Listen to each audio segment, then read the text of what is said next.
यहाँ राष्ट्रभक्त स्वामी रामदेव जी महाराज ने लोगों को संबोधित करते हुए कहा, लगता है पूरा दंडाईचा आज इस पवित्र प्रांगण में जैसे बहुत श्रद्धा के साथ उत्साह के साथ आए हैं, मानो आज दंडाईचा में होली दिवाली एक साथ आ गई। इतना उत्साह, इतनी श्रद्धा, इतनी भक्ति और योग विद्या जो प्राचीन काल से हमारे ऋषि मुनियों से हमने पाई थी, बीच में थोड़ा सा हम भूल गए थे, उसी को याद करते हुए अपने जीवन में उसको अपनाने के लिए संकल्पित होकर के आप आए। आप सगळा बंधू भगिनींना माझ्या हृदयापासून खूप खूप अभिनंदन, आशीर्वाद आणि प्रेम। भाई बहनों, महाराष्ट्र में लगभग 2003 से मैं आ रहा हूं। 2003 से अब तक करीब 9 वर्ष हो गए।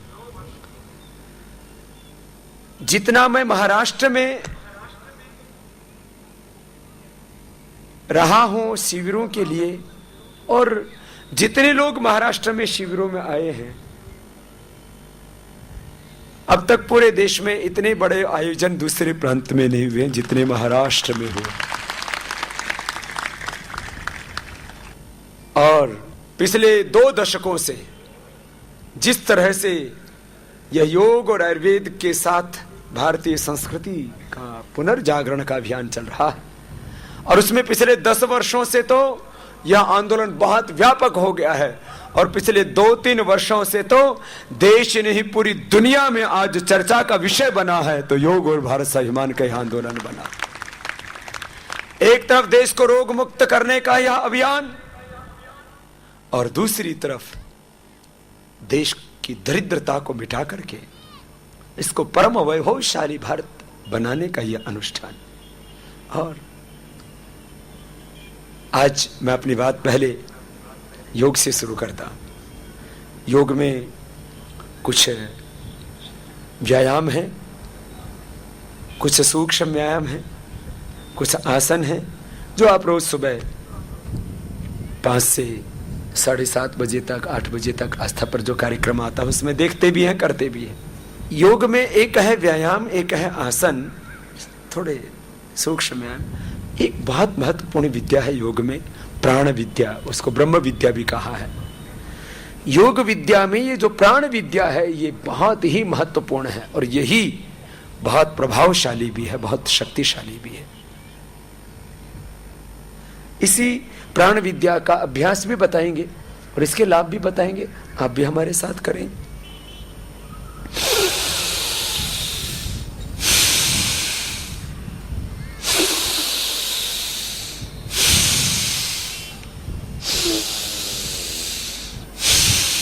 सब करना 5 मिनट रोज।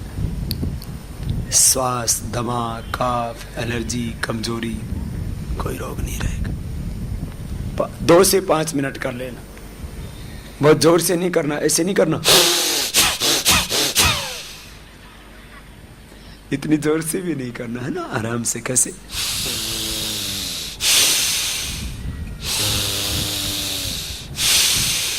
ऐसे जिनका शरीर और कमजोर हो तो और धीरे कर लेना।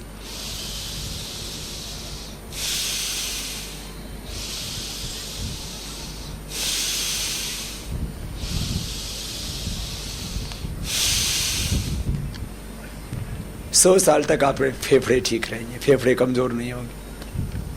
जिसके फेफड़े कमजोर होंगे उसको अस्थमा होने की संभावना रहती है, कफ, सर्दी, एलर्जी, जुकाम, ये सब।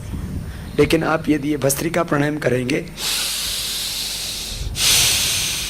तो आपको कभी भी सर्दी, जुकाम, cough, allergy, bronchitis, sinusitis, allergic rhinitis, sneezing, छींक आने की समस्या, पॉलिप्स की प्रॉब्लम, ये कुछ भी नहीं होगा। पूरा शरीर आपका एनर्जाइज रहेगा। एक एक सेल से लेकर के पूरे सिस्टम को हम स्ट्रांग कर देते हैं, बैलेंस कर देते हैं, एक्टिवेट कर देते हैं, पूरे सिस्टम को स्टिमुलेट कर देते हैं प्राणायाम करके। भस्त्रिका ऐसे 2 से 5 मिनट, फिर कपालभाति। ये तो अद्भुत है। जो भी खेत में काम करते हैं, मजदूरी करते हैं, फैक्ट्री में काम करते हैं, शारीरिक मेहनत करते हैं, उनको भी ये करना है। शारीरिक मेहनत करने वाले मजदूरों को, किसानों को, कारीगरों को भी बीमारियां हो जाती है। किसकी? टीबी की बीमारी, हार्ट की बीमारी, कैंसर की बीमारी, चमड़ी के रोग, हड्डी की कमजोरी, लीवर की बीमारी, ये सब तो सबको हो रही। क्यों? क्योंकि बाहर का तो व्यायाम हो जाता है, भीतर का तो व्यायाम नहीं होता है।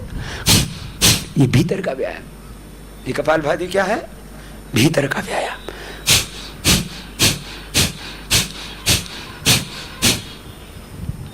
भीतर शरीर में सबसे महत्वपूर्ण होता है हमारा,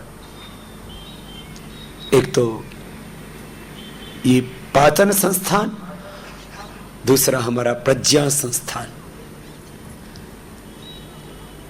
यूं तो ये शरीर की एक एक कोशिका, बॉडी का एक एक सेल, पूरा सिस्टम बहुत साइंटिफिकली वर्क करता है और वो बहुत रहस्यपूर्ण, बहुत रोमांचक और बहुत ही आश्चर्यजनक है कैसे अंदर से शरीर काम करता है। अपने को तो पता भी नहीं लगता, खाना जाता है उसमें से कैसे प्रोटीन निकलता है, खाने में से प्रोटीन अपनी आंतें कैसे अलग करती हैं, कैसे इसमें से आयरन को, कैसे उसमें से कैल्शियम को, न्यूट्रिएंट्स को, माइक्रो न्यूट्रिएंट्स को, विटामिन्स को, मिनरल्स को कैसे अपना शरीर अलग करता है। हमको तो नहीं पता है कि ये शरीर में आयरन कहाँ से पहुँचता है, कैसे जाता है, कैल्शियम कैसे जाता है, विटामिन्स कैसे जाते हैं। आपको कब पता लगता है? जब विटामिन्स की, न्यूट्रिएंट्स की, माइक्रो न्यूट्रिएंट्स की डेफिशिएंसी हो जाती है, तब आपको पता लगता है अरे कुछ गड़बड़ हो गया। फिर अब कैल्शियम की गोलियां खाने लग जाते हैं, कैल्शियम की डेफिशिएंसी है तो करो कपालभाति करो। आयरन की डेफिशिएंसी है तो आयरन की गोली खाने लग जाते हैं। आप योग करेंगे, आपको कोई गोली खाने की जरूरत नहीं पड़ेगी, एक भी गोली खाने की जरूरत नहीं। हम किसकी गोली खाते रहते हैं?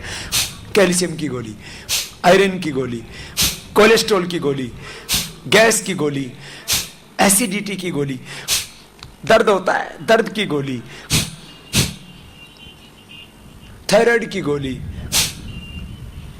सिर दर्द की गोली,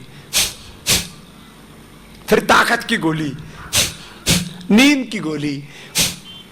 मुझे लगता है थोड़े दिनों में तो आदमी को हंसना भी नहीं आएगा, हंसने की भी गोली खानी पड़े।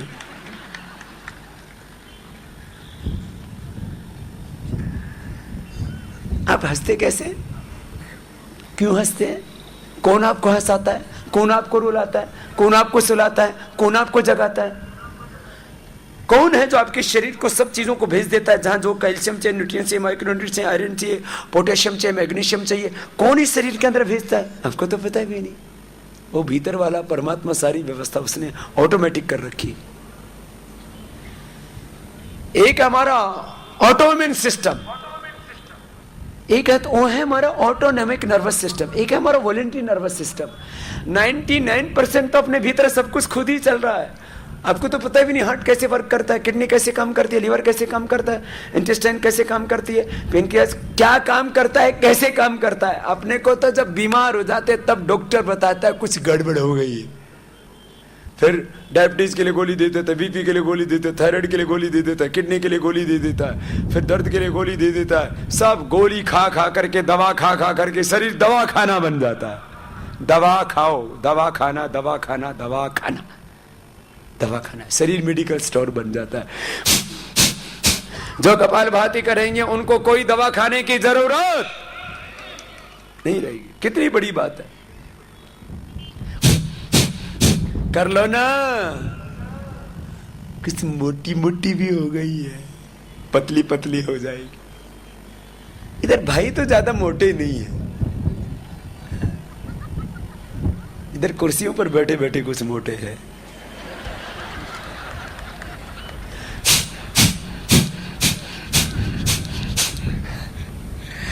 कपालभाति करेंगे ना मोटापा नहीं बढ़ेगा, शुगर नहीं बढ़ेगा, बीपी नहीं बढ़ेगा, शुगर नहीं, बीपी नहीं, थायराइड नहीं, कोई चीज, दर्द नहीं, कुछ नहीं होगा, सब कुछ बैलेंस, वात पित्त कफ का संतुलन, सप्त धातुओं का संतुलन, अष्ट चक्रों का जागरण और एनाबोलिज्म, कैटाबोलिज्म, मेटाबोलिज्म का बैलेंस, एक एक सेल से लेकर के पूरे सिस्टम का संतुलन। करो ना, सब समझ में तो आ गया ना, उल्टा मत करना, कुछ ऐसी कर रहे हैं, ये उल्टी कपाल भाती का, कुछ कंधे हिलाते,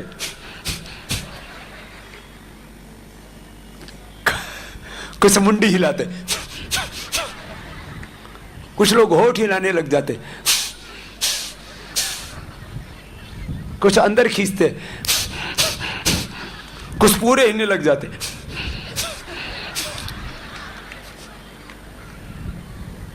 कुछ बहुत जोर जोर से।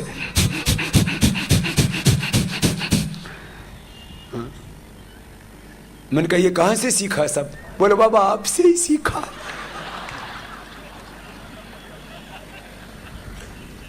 ठीक ठीक करना, ठीक सीखना, इसका बिल्कुल सिंपल मेथड है साहब, पूरा शरीर एकदम ठीक हो जाएगा।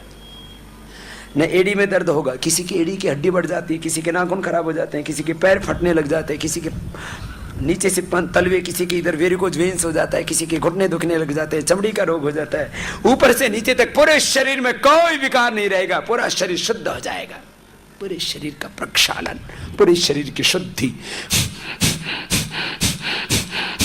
तथा क्षयति प्रकाशाणम, चित्त भी शुद्ध हो जाएगा। दरअसल जब हम प्राणायाम करते हैं ना, तो अपने शरीर में फिजिकली तो चेंजेस होते ही हैं, केमिकल सोर्स हार्मोन्स के लेवल पर चेंज होते हैं। हाँ, प्राणायाम करो, ये तो इसका एकदम 100% पक्का रिजल्ट है, 100% एक कंफर्म बेनिफिट है। आपको खराब चीज खाने की इच्छा नहीं होगी, खराब आहार आपके अंदर जाएगा ही नहीं, और खराब विचार आपके मस्तिष्क में आएगा ही नहीं। ये कितनी बड़ी बात है।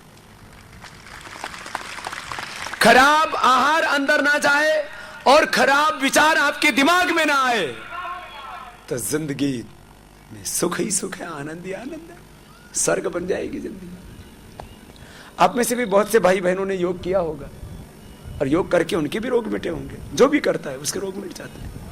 योग करके आप लोगों में से कितनों को फायदा हुआ शरीर की बीमारियों में? जिनको शरीर की बीमारियों में फायदा हुआ वो हाथ उठाना जरा। हजारों हाथ तो यही उठ रहे हैं, मेरे दाहिनी और कुर्सियों पर बैठे हुए भाई बहने भी और भाई भी, दोनों हाथ हिलाओ तो जरा। ओ, सामान्य ब्लड प्रेशर, शुगर, कोलेस्ट्रॉल, दर्द ये तो अच्छे होते ही हैं, बड़ी बीमारी भी अच्छी हो जाती है। एक तो बाबा जी अभी करने लग गए शीर्षासन। क्या नाम है इन बाबा जी का जो शीर्षासन लगा रहे हैं अभी? बाबा जी अपना नाम बताओ तो। कितनी उम्र हो गई बाबा जी? बस दोबारा मत लगा, कितनी उम्र हो गई? 69, एक कम 70 है। अब बताओ, एक कम 70 में शीर्षासन कर रहा है, और यहां बड़े मजबूत है बाबा। बीमारी इसको कहां होगी? ये 100 सेंचुरी लगाएगा पूरी बाबा। बैठो बाबा। ऐसे ही जिन्होंने योग किया, सामान्य रोग तो ठीक हुई, ब्लड प्रेशर, शुगर में कहता हूं ये हीमोग्लोबिन की कमी, कैल्शियम की कमी, कोई दवाई खाने की जरूरत नहीं पड़ेगी, कोई ऑपरेशन नहीं। आपको क्या फायदा हुआ भाई? मेरे को 2006 में कैंसर था, फिर मैंने योगासन चालू किया 2007 में। और आज मैं एकदम ठीक हो गया। नाम क्या है? अशोक मचिंद्र कोड़ी। अशोक भाई, कहाँ, कौन सा गांव है? वाड़ी। वाड़ी? ये कहाँ है? शिरपुर तालुके में, इधर ही पड़ोस में बाजू का गांव है, वाड़ी से आया है। 2006 में कैंसर हो गया। किस जगह का कैंसर था? गांठ के कैंसर था, लार ग्रंथि में। ओ, इधर गले में। तो ऑपरेशन कराओ तो काट ही देते हैं, फिर थोड़े दिन में, महीना 2 महीना में, 1-2 साल में आदमी मर जाता है। ये पूरा जिंदा खड़ा है, ये भूत नहीं है। हाँ, आपको क्या फायदा हो गया भाई? ओम बाबा जी, ओम। रविंद्र वसंत पाठक मालपुर। हाँ हाँ। वो जो मेरी तबीयत खराब हुई थी तो उस टाइम पे सरकार साहब के यहाँ पे मिलने गया था। हाँ। उनको भी मालूम है मेरी हालत।